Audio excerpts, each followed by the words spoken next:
So your name is Lucy. Why don't you go ahead and tell us a bit about yourself? Yeah, I'm Lucy Martin. Um, so I am a stay-at-home mom. I have 5 kids, and I homeschool my kids. And I'm also a licensed therapist in the state of Maine. Um, and I have a ministry called Easy Biblical Marriage where um, I kind of use my testimony of my divorce and how I created peace in my current marriage to help Mm. other women find peace in their marriages. Okay, that's cool. Um, so what ages are your kids right now? My oldest is 18 and my youngest is 15 months. Oh wow. So quite a span. So I have kind Yeah. of like a 16 and 18-year-old from my first marriage and a 5, 3, and 1-year-old from my second marriage. Okay. Um, so you mentioned to me before this that you might want to share a bit of your testimony. Do you want to start there? Sure. Um, so I was raised in the Episcopal Church, but I was definitely like not how do I say this? Um, Mm. it was like a lot of kind of like memorized prayers or like the Book of Common Oh, Prayer and um, acolytes and carrying candles and mm, then there was like the bishop of our area was like uh, all about like the Bible isn't the truth basically, and mm, that was like his big campaign. Pretty much like I remember him um preaching on that mm. basically. So But he what? preached. So he literally preached that the Bible isn't true. Yeah, well, he said it's not meant to be taken that way, like, yeah. So I remember that one like pretty vividly. He had a book about that, like why Christianity must change or die, but it was all basically about that. Hmm. And then um but I also remember like having experiences with God like in church as a child and stuff, and then not really knowing what to do with them, like kind of like praying a lot after, like when I was like 11 years old and my mom just being like, what are you doing? Like, we don't do that. Like, snap out of it. So your family um, became but culturally. meanwhile, like my dad's heart really was for Jesus. Like he just kind of didn't let it show because it bothered my mom, kind of thing. Hmm. And then fast forward to like when my dad died when I was 20, I felt like, well, he would talk to me about God like right in the days before he died. And I really felt like, oh my gosh, like you got to live for this your whole life. Like that, like that's what I really felt when he was dying. Like he, he, he wished he had lived for it his whole life more. Mm-hmm. And so I was really convicted in that moment that I was going to give my life to that. But I didn't understand at 20 years old what that meant. And so I was like, I'm going to go become a Buddhist monk. Wow. And which didn't pan out, but then I found like a Sufi teacher and I tried Wait, to so follow that path for with trying to become a Buddhist monk, did you like what did you do? Did you like go to Asia? I wanted to move to this Zen monastery I had read about in a book. And so Okay. I was like, I'm going to sell my computer and buy a one-way ticket to Japan. Huh. But I didn't. I let my mom talk me out of it. Um, Probably but then felt that. I found a Sufi teacher, which is like the mystical element of Islam. Okay. And I was with that teacher for maybe 20 years. Oh So wow. well into my first marriage and motherhood and all that. Um, So did you consider yourself Muslim for those 20 years? no, none of us were Muslim. Hmm. It was a branch of Sufism that had gone through through India. Okay. So when it went through India, it kind of lost its like Muslim, like some of them were Muslim and some of them weren't because India is just so diverse. Mm. And so like they believe in like a teacher disciple lineage, and like the lineage kind of departed from being tied to Islam, if that makes any. It doesn't really make a whole lot of sense, but it was kind of what, like in looking back to that time, it was kind of like this, like you could never, I felt like I could never measure up to what was being asked of me on that Mm. path. Like it was, it's hard to explain, but like Mhm. I feel like now that I know Jesus, I feel like so much more like it's okay to be human being. Like not like that there's something to do. There's a like there's just comprehensiveness where like there, like in that I felt like I kind of had to check, like with Eastern religions it's kind of like you need to check your humanity at the door kind of Yeah. thing and then come into this space Yeah. where you're like meditating and you don't have a self or something, like you Uh, don't, so that was very like just basically trying to figure out what that even is for 20 years kind of thing. yeah. What what drew you in, and, like, what made you stay in? What? What drew you into, Sufi, um, um, uh, He was mysticism? talking about love, Okay. and there was a, yeah, there was something to it, like there was just like it's a good question, like what kind of kept me there, or like what drew me to it in the first place was like definitely looking for truth, you know? Like I had a real I had a real truth seeking heart. Yeah. Looking for truth in all the wrong places, I guess. Okay. And it was kind of like just enough truth to keep me there kind of thing. Mm. Um, Okay. and it would be kind of like he would talk about a certain esoteric topic, and it would feel like you had like this special knowledge about Mm. truth. Yeah.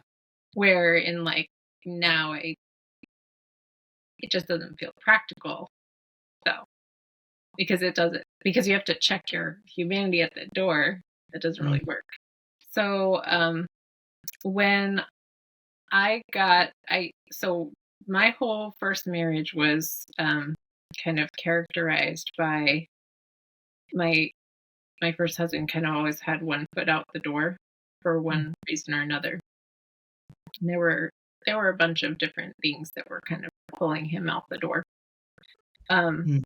but when I was went through a period where I was briefly in this women's group where we were learning kind of how to cultivate our feminine gifts in order to um, basically like learn how to talk to our husbands better. And um, during that short time, he actually came around and said, like, this is my dream relationship. I'm all in, which had really never happened like since we were dating. Oh. And then we moved, like he was like we were like, let's move back east together kind of thing. Where And were you that's when we living had been, before? well, I'm sorry, where were you living before?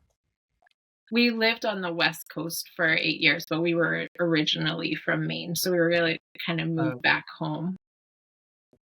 And um, because he had really like reinvested in the relationship. Mm. And and so he but then I lost the support of that women's group, of course, because we moved back east and then our marriage fell apart. So we had been married for 12 years. And um, during that time, I was experimenting with going to a church. Mm. with a man that I was sort of dating, even though I was married, Mm, which is, it was a very strange situation, but the Lord used it for good. Like he took what the enemy meant for evil and used it for good. mm, Because as I was like getting devastatedly heartbroken by this guy, and I wasn't even divorced yet, mhm, um, Jesus was speaking to me at this church. And I was saved and baptized during that time period, which was right around when I got divorced.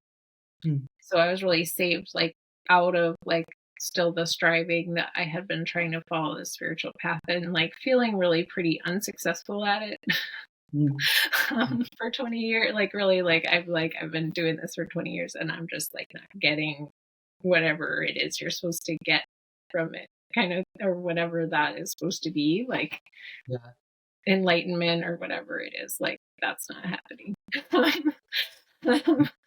And so I was saved from that and baptized in the ocean and like really kind of all in this super chaotic time of my life where I just gotten my heart broken in a sinful relationship and like was in the middle of getting divorced. I actually wanted to stay married. I just didn't know how. I mm, just didn't know how to like go about it. And so eventually I just kind of gave up and let the divorce happen. Um, mm, and so then I, while I was single, was like diving into church, like joined the worship team, was in the church building like 4 days a week kind of thing. And that was oh, really just like what kept me going when I was single and a single mom because I had 2 kids from my first marriage. right. How old Um, were they at the time? they were like 10, 11. Okay. Yeah, Mm, which is a rough age to go through a divorce. And it was really rough on them and like still is hard on them to this day. Like divorce doesn't ever kind of stop being hard. Like it keeps being a daily grind for the rest of your life. Like yeah, just to, even though, and I have really quite a testimony of what the Lord has done in my relationship with my ex-husband and my teens, mm, because I really have seen him work there and restore a lot. Like a lot of restoration has happened, and yet yeah, it's still, a thing every day. yeah, Yeah. Yeah, but as far as my testimony about marriage specifically, it kind of picks up again when I started dating this man that was just like so golden hearted that I had kind of met through people. And mhm, he was living way up north and we were sort of long distance dating. I live in Maine now. He was living 4.5 hours north, like almost up in Canada. And we were meeting in Bangor. We were both Christians. We wanted to kind of like do it right. And so we were like meeting up at like public places in halfway kind of thing. okay. And it wasn't very long before we got engaged. I feel like that situation of dating across that span was Yeah, kind of like, if it's going to work, like we're going to get married. We were both in it to get married. So we mm, got married pretty quickly. that's cool. And both definitely like with sincere hearts and before the Lord kind of thing, to have a godly marriage. We had like 3 different pastors that we had relationships with that are like praying over us at our wedding, and it was really Mm, sweet. His childhood pastor married us, and he's from like uh, a strong Christian background. okay. And like we talked when we were dating that like I wanted that spiritual leader and all of that, and like he was like, that's what my upbringing was and all that. Mm, And but like we didn't, live together or anything. We just spent a little bit of time together really before we got married. mm, And then he came into like, so he had been living with his parents. He's 9 years younger than me. And then he came into being a father of a 10 and 11-year-old. I mean, not really their father because they do have a father, and he was always very, like, their father is very involved in their life. So Uh-huh. he was always very respectful of that. And like that's been he's really been a leader to me in how to like keep things respectful with Mm.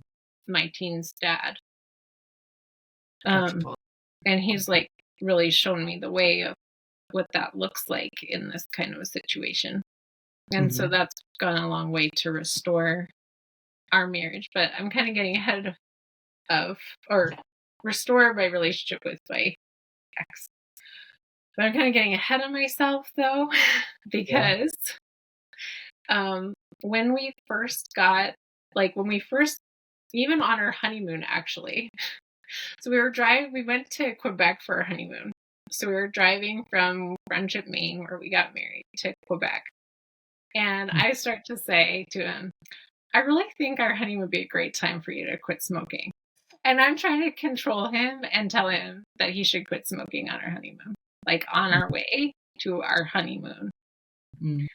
And like, that's just an example of kind of like, I just brought the same controlling tendencies that I now believe really had undone my first marriage for 12 Mhm. years. I hadn't really known what it was that was causing the like he's got he's kind of looking out the door all the time. Mm. Not that I'm saying that was justified, but just that I can see my part in alienating him because he was kind of like, I can't win kind of thing was his basic feeling about me. Mm. Um, so I kind of started in on my current husband like right on the way to our honeymoon. And I mean we had lots of fun together too. Like don't get me wrong. Like we were really enjoying being newlyweds and all that too. But when things would come up like with my 10, 11-year-old, I would want him to kind of like step in and be like, don't talk to your mother like that or things like that or like no one talks to my wife that way or like that was what I pictured being a spiritual leader would be. Mm. um but that's not what he pictured. Like he pictured that he would be slow to speak and slow to anger. Mhm. He pictured that he might kind of get to know them a little bit before he started laying down the law. And that's Yeah. actually what being a spiritual leader really looked like, was him being wise and having some restraint and like knowing what he was doing. But I would just kind of give him that input or like those that, like, don't you think you should blah, blah, blah kind of thing. Mm. Yeah. And as we went on and like got pregnant with our first child, um, I started to like basically be obsessed with him smoking. Mm. And I was just like, I could not, I don't know. Like it wasn't like it was my every waking thought, but I definitely like I was in social work school at the time and we would sort of talk about it in Uh-huh. school and I would like come home and be like, I'll try this way of getting him to quit smoking. and it all kind of culminated in one night where I had like this prepared boundaries speech where I was just like, I think that you should move back to your parents' house until you quit smoking. Mm. And he did not think that that was a good suggestion. Um, Right. and he in like the aftermath of that conversation, I just sort of recognized like, oh, this is the this is what happened to my first marriage. Like I'm doing this. Like I'm tearing my house down with my own hands. Yeah. And so I started like that night I like called marriage counselors and ordered books and like all the things. Like I was like, oh my gosh, something's very wrong. Like I was afraid that we would either get divorced or just be not happy. um and in the course of that I read a book called The Surrendered Wife, Mhm. which is a secular book, and I don't endorse everything about that book. But it was developed by her asking women who've been married for 15 years or more for their secrets of their happy marriages. And so, Mm. of course, those secrets, like the principles, there's these 6 skills, and they're all totally biblical, like to the point where they just run through the whole Bible, especially what God is saying to us women. Oh, wow. Um, Things like gratitude, like Philippians 4:8, like focusing on the good, speaking the good, um, being vulnerable and relinquishing control, respect and what respect actually means, which is like very specific and like really not offering all that helpful input about like how to be a stepfather, for example, but Yeah. really backing off of saying much. Mm. Like, First Peter 3 is one of my favorite passages in the Bible about this, and like really says that as wives we can win our husbands over without a word, just by Mm. our gentle, quiet spirit, and um, that even if our husband isn't in the word, that he can still be won over without a word, just by like the way the wife can basically like attract him to God, kind of thing. And so I actually, like, as I read this book, This Rendered Wife, I was like, I felt extremely amazed because I felt like someone had basically just handed me the secret of what happened in my first marriage too. And I felt extremely convicted because she Mm. was just basically explaining like how to undo being so controlling, Mm. basically. Um, but it doesn't feel, it didn't feel like that to me. It just felt like I was being helpful, or that I was right, or whatever it was. It's kind of the way my mom was, so it was just normal to me. Mm. Um, and I really do feel that many of us women do have this tendency to some degree, like as it, like, and that to want to control our husbands. Like, I believe that that's one of the things that happened after the fall. Okay. And I know that that verse gets translated different ways. But that I believe that like my ministry that I developed like out of like what the Lord has done through me finding this work and then connecting it back to the Bible, Mhm. I really feel like it can help women who have those tendencies and want to break free of them to Mhm. become the kind of women that God talks about in the Bible in Proverbs 31 and First Peter 3 and all those Mhm. beautiful verses about women. So it really changed my marriage fast. Like as I read the book, I was like, she talked about relinquishing control of the finances, and I did that like while I was still reading the book. Mm. I was just really ready for the information because I had been like really searching to try. Like I'm a really truth seeking person, so I was like just recognizing it as the truth for me. Mm. Yeah. Okay. Um, so just go off in a few random directions with you here, but so with the church that you find yourself at now, what denomination is that? It's actually a non-denominational church. Hmm. Does it is it like more aligned with like Baptist or Pentecostal, or do you know? Yeah, I mean, I think that we're kind of on the spirit-filled side, like full Okay. gospel, spirit-filled. There's a lot of different there's a lot of diversity in our church as far as like people's church backgrounds. Um, Hmm.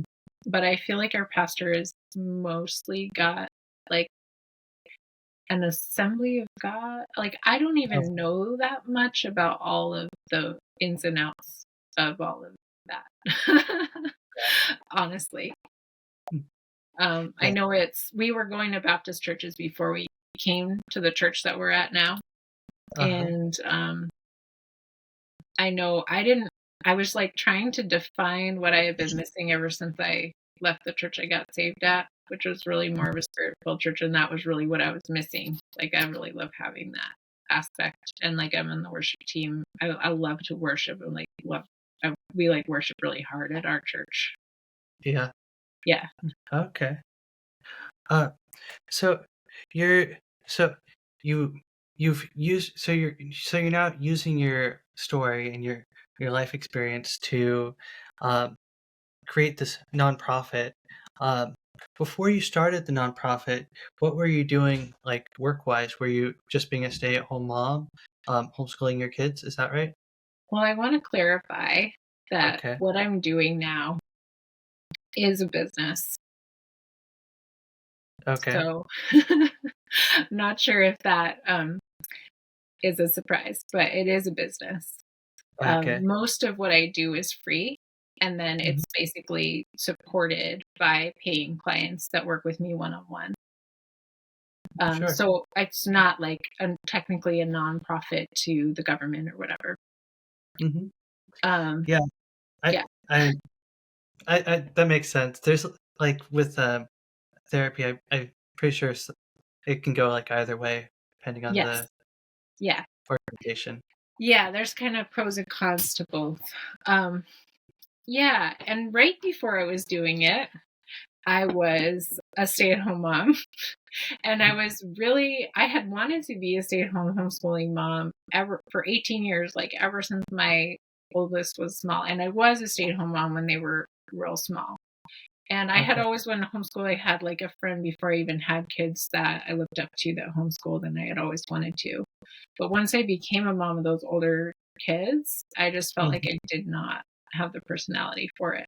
I was like Mm. pretty short tempered with my kids. I just felt like I was kind of like, I just really task oriented, like to get things Mm. done kind of thing. Had trouble just like slowing down and being with the kids kind of thing. And Yeah. I juggled, I was mostly a stay at home mom though when they were small. Um, Mhm. but when I started Easy Biblical Marriage, I was actually um, really excited to just stay at home. I was feeling really content with that, and I was feeling really excited to homeschool. And I still do homeschool. I'm still excited to stay at home. But I was kind of surprised when my pastor, like last fall, so it would be more than a year ago now, um, Mm. when he was preaching, he had like preaches in this way is very like practical and actionable. And when he was preaching, every time he preached, I just felt like I felt really burdened to do Mm. something like this. And so I finally met with him and I was like, I don't know what to do with this because I really like being I'm like, I wanted to be a stay at home homeschooling mom this whole time. And I finally feel like I've found it and I'm loving it. And like I'm feeling totally content with it. But I really think that the Lord needed me to be in that place to start this from because the whole Mhm. point of it is contentment and Mhm. peace with being a wife and a mom. So it kind of makes sense that that would be like the ground that it would come out of. Okay. Yeah. But before that, I was doing school social work. I was working as a child therapist. Mm. I was going into homes, intervening. Like, I wasn't working for the state, but I was doing interventions to prevent state involvement in like child protective services type involvement in families' lives. So sometimes they were families that had been reunited, or sometimes they were families that were like identified as being at risk of the children being removed. So these were like some pretty tough family situations that I was going into homes and working in those Mhm. homes. And I was doing all that like when my children were small from my second Uh-huh. marriage. So pretty recently, the Lord has really um, done a lot in the last few years. That sounds like it. Yeah. Um. So how long ago did your nonprofit? I keep saying nonprofit. How long ago did you guys start? Yeah. So our church, so in 2023, Mhm. um, for Lent, our church did 21 days of prayer and fasting. Mm. And our pastor was like, ask the Lord what he wants you to fast from. Mm. And I clearly heard social media. Mm. So I didn't go on social media for 21 days. Um, and it was easy. Like, I don't really like social media that much. Mm. But Easter was on my birthday. And I asked the Lord, like, what do you want me to do about social media? And he said, use it only for ministry. Mm. Um, and I knew that that meant like what I had been on my heart, like for about 6 months prior, Yeah. which was using this because I did get trained as a coach by the author of The Surrendered Way. Mhm. And so I had this, you know, body of knowledge to be helping women with Mm. that I was kind of like just using to have my own happy life. um, so that was when it started.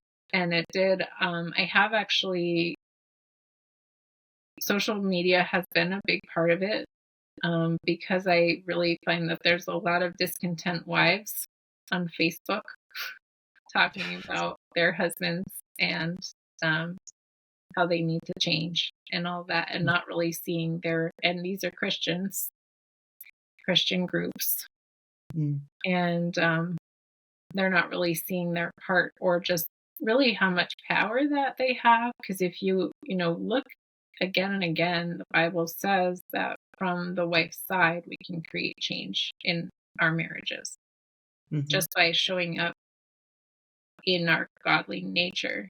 But it can be very hard to do that when, like, for example, if people are facing like what I was facing in my first marriage, where maybe like that guy is looking around, or like there's addictions at play or those kind of things. And I Mhm. have women in my program with like their husband's not a believer, their husband has very short tempered, their husband is drinking, Mm. problem drinkers, or like maybe looking around or that kind of thing. And then there's also women where their marriage is actually pretty good, but they just want to keep it that way.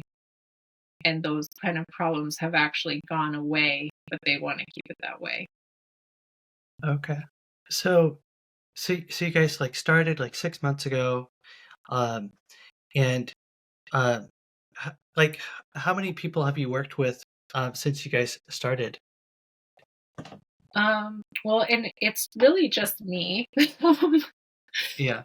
um, but so how many people have I worked with is an interesting question, because there's almost 500 people in my Facebook group, and I really do minister to them in a pretty hands-on way.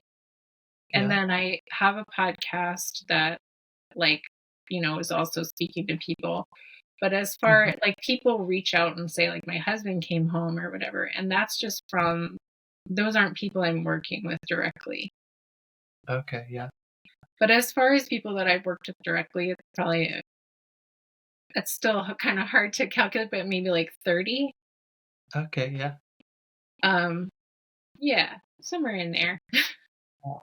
between 30 and 50. Hmm. Yeah. That's really amazing how much it's grown in just the past 6 months. Yeah, it is. I mean, it really is. It's not, it's, yeah, been since April. So that's a little longer than 6 months, but it's been, yeah, Mm. it's really been amazing to see what the Lord has done. It's true. And it's Mm. encouraging to be reminded of that, because sometimes I'm not the most patient person. So you guys have, I keep saying you guys, but so you have this Facebook group, and do, like, the different members of the group interact with each other, or is it just you responding to them? How's that work? Yeah, so like right now we're doing a 30-day challenge. So which starts with like um basically self-care, but what really changed my life was like this definition of self-care is what brings you joy and delight rather than like whatever I don't really know what people mean by when they say self-care. Like it's a very moving target. But really, for me, like orienting myself toward what brings me joy and delight is Mhm. really like what's led me in a way on this whole journey, because I feel like the Lord really does give us information about like who we are through what brings us joy and delight.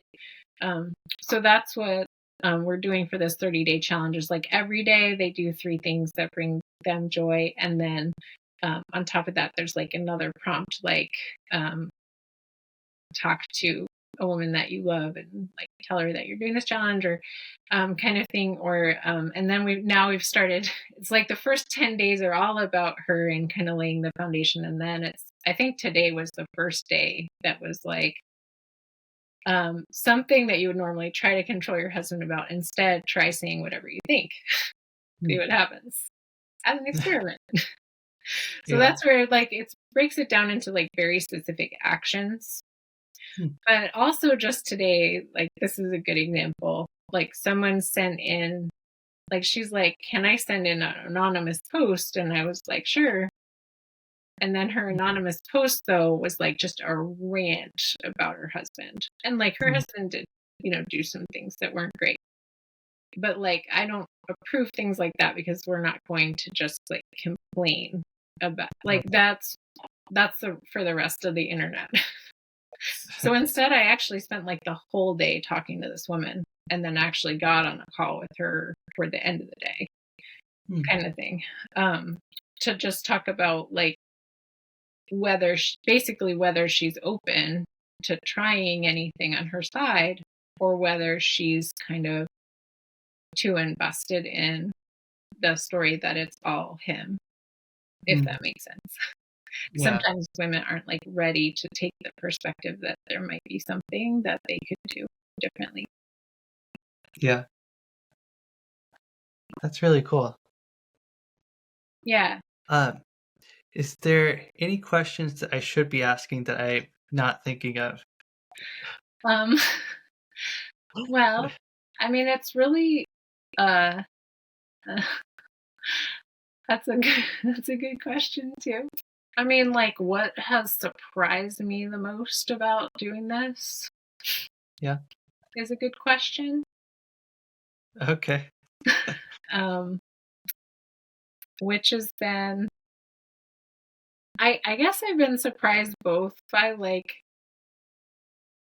how open women can be, and Mm. then how not open women can be. Yeah. Have both of them surprise me Mm. regularly. And Yeah. also like that, I guess what I'm still learning too is like to kind of be bold for like how to communicate in a way that's not like, this is a very sensitive topic.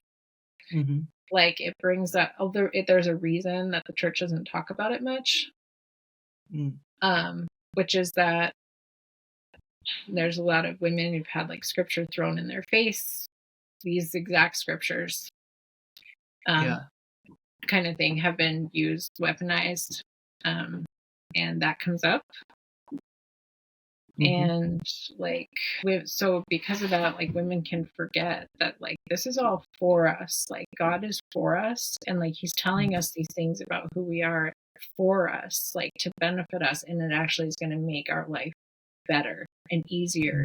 It's because like today she was kind of like, why do I have to be the one to change? Like, which is a very common response.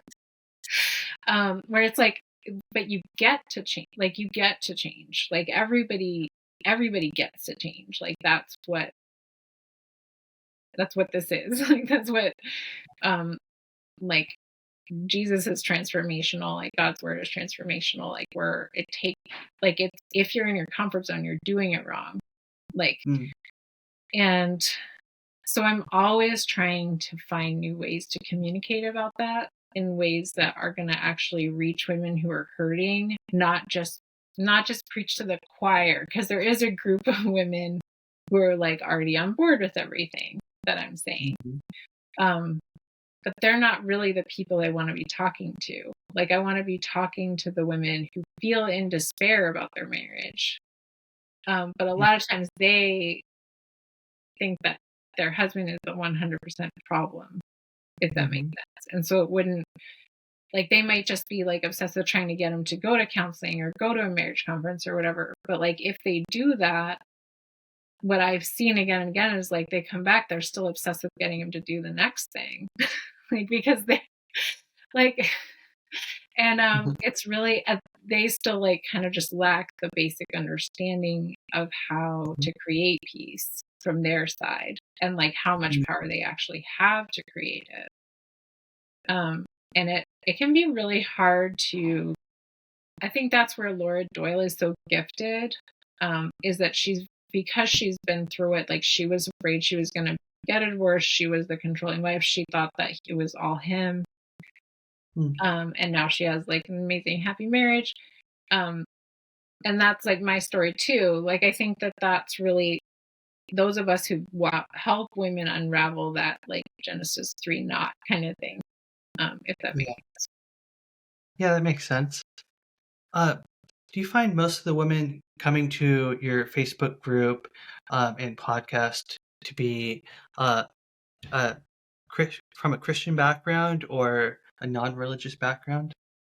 No, they're all definitely like, it's very self-selecting that they're Okay. all basically like born again Christians. Hmm. Um, yeah, just because I'm pretty clear that that's who I'm talking to. um, Yeah. there's quite a few um, coaches from all different faith backgrounds that have trained with Laura Doyle. So if somebody wanted to work with this kind of perspective, but Mm, wasn't a Christian, like there's other coaches that they would probably be more gravitating toward. that makes sense. Yeah. Uh, and where do you see the uh, like the next year, the next 10 years of easy biblical marriages? Oh, thanks. That's a great question. I would like to write a book unpacking all of this stuff. Yeah. I would really like to, well, for one thing, I hear the Spirit saying that He wants every Christian woman to have access to this information. That Mm, does not mean that's all going to be me. There's other Christian coaches working on it. mhm, But like really specifically about like what respect really means or what submission means, because it's very misunderstood and it's actually for us and will free us. But like that's not something that I think there's definitely plenty of Christian women who do get that and understand that. Um, mhm, but I think there's like just the amount of lies that have like filled the void of like the church doesn't talk about this topic a lot. It's mhm, like the world and the enemy has just like come into that vacuum and just mm, like there's just so much like if you go to like for me when I go to typical like Christian women's groups like you and topics that are like my husband's drinking or not a believer, those type of topics come up, like the amount of lies that quickly fill the space is like not good. Like there's really when really the answer couldn't like the answers to those questions are like very clearly laid out in scripture. mm, Um, so I'm obviously I'm really passionate about it. Like my main purpose is that I would really like to get that information out in a way that's able to be heard by women who may be struggling in that area, which mm, is really again it's a real communication challenge. mhm, So I'd like to hone that skill, um, and I'd like to, work with a lot of women one on one and in groups so that because I really feel like that those testimonies are the most powerful way to convey that information. Like if women are like, this changed my life, then mhm. that's how the information gets out the best. Okay. That's really awesome. I think what you're doing right now sounds amazing, and if you do write the book, you should definitely let me know. Thanks. Um, because I'm personally just curious. Even though it's not aimed towards me, I might end up reading it. Yeah. No, it's Uh, definitely a topic, like, I mean, which is really just, yeah, it needs to be it's a space that needs to be filled so that the enemy in the world don't keep coming in. mhm, that's for sure. So, if anyone listening to this wants to find out more about what you're doing and how to work with you, um, where would they go? So easybiblicalmarriage.com, Easy Biblical Marriage on like Apple Podcasts, Spotify, um, and Easy Biblical Marriage Facebook group is a really great way to connect with me. And then also just searching my name on Facebook, Lucy Martin. And I'm also Okay. on Instagram at Easy Biblical Marriage. So it's all pretty easy to find. All right. Thank you. Yeah. Uh, Yeah, I would absolutely love to hear from anyone who's just wants to chat about these topics. all right. I'm going to say that that was the end of the podcast, but Okay. I'll Cool. uh, uh, say a couple other things. Yeah. So if you could send me an email with those links that you just said, that would Yeah, be yeah. great. Um, and then I'll make sure that it's linked in when this gets posted. Nice. Uh, I really enjoyed talking to you Yeah, and me too. hearing your story. Thank you for sharing that. Uh, that was really cool. This podcast, I'm going to upload it soon. It might take like another week, but when it does Oh, get nice. posted, I will send you the link to it so you have that information. Yeah, no, Um, I'll definitely tell all my people about it. I'm excited. all right. Well, I will let you go, and thank you again, Lucy. Yeah, thank you so much, Elliot. It was really nice to meet you. It's nice meeting you too.